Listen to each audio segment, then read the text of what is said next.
What's going on, everyone? Welcome back to the BookMine Academy. In today's video, we're going to talk about collectible listings. We're going to talk about collectible books, when you would list them that way, if you ever should list them that way, what the TOS is around collectible books. So what's going on, Victor? How you doing, man? How's it going, Joji? Excited about talking about collectible books. We're adding one more line on the Keep It chart. So let's go do it.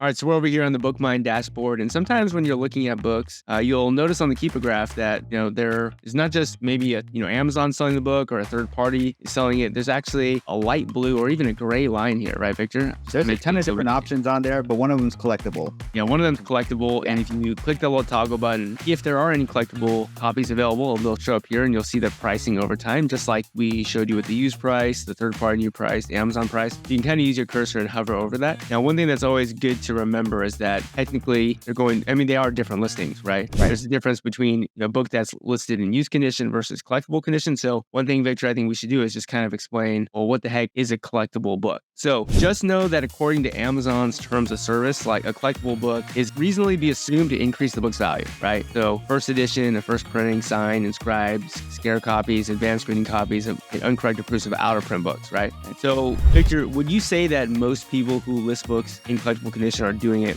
correctly according to TOS? I don't think so.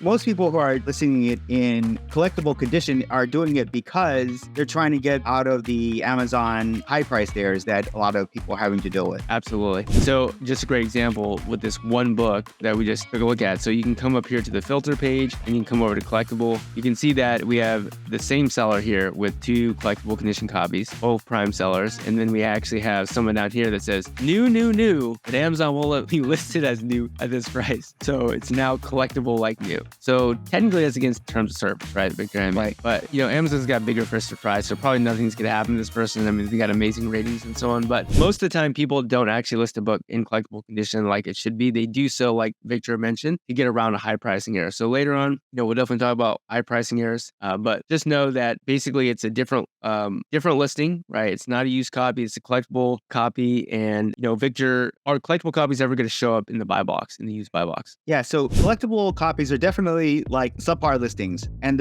one of the reasons why is because you'll never actually find it. You'll have to find an end user who is really determined on finding that collectible edition. They're going to have to really dig through that listing. So usually, if you can, don't list your books as collectible. And I think you agree with me, Joji, that you don't also list things in collectible condition. This is just not the way to go. It's just not the way to go, right? Because at the end of the day, we're buying books online to resell on Amazon. And most of those books are probably going to be books that you send to a prep center. So you might not even touch the book. And really, the name of the game, Victor, is not, can we squeeze an extra $25 out of this book because it happens to have the signature of the author, right? The chances of that are so rare already that it's not worth the amount of effort or time for us to do that. So what you guys should understand is just be aware that the collectible price, that books can be listed in collectible condition. Sometimes they're cheaper, sometimes they're more expensive than the used price, but really it is a subpar listing. If you do list your book in collectible condition, you're not going to be buy box eligible, which means somebody who wants to find the book is going to have to go searching through the weeds, try to find your book, right? They're going to have to come all the way down here and then look at all the different listings, read your description. So I guess all we're saying, Victor, is that we wanted to point it out to you so that you understood what it means, but it really is not that important. I agree with that. We just want to let you know that it exists, that it's there, but we both don't recommend you actually list any of your books on it. Simple enough. Let's go on to the next video. Let's go.